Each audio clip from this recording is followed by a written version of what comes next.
Obamacare premiums would rise 20%, and the federal deficit would increase by $6 billion next year if President Trump follows through on threats to end subsidies for insurers, the Congressional Budget Office said in a report released Tuesday.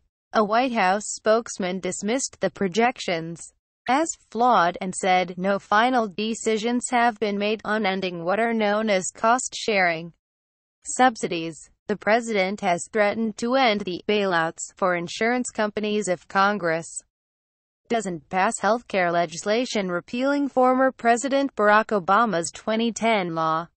Insurers receive federal payments under Obamacare to cover costs related to the law's requirement to offer plans with reduced deductibles and copayments to some people who purchase health insurance.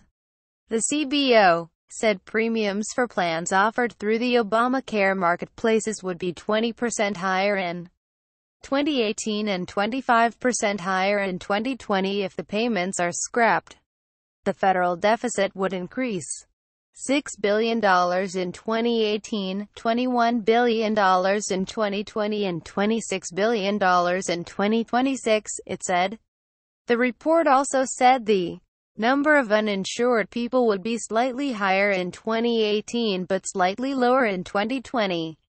Democrats seized on the report, with the Democratic National Committee saying it shows how truly devastating Trump's sabotage of health insurance markets will be for millions across the country. The projection was done at the request of House Minority Leader Nancy Pelosi and House Democratic Whip Steny Hoyer. The CBO said, Trump needs to stop playing games with people's lives. DNC Deputy Communications Director Adrienne Watson said.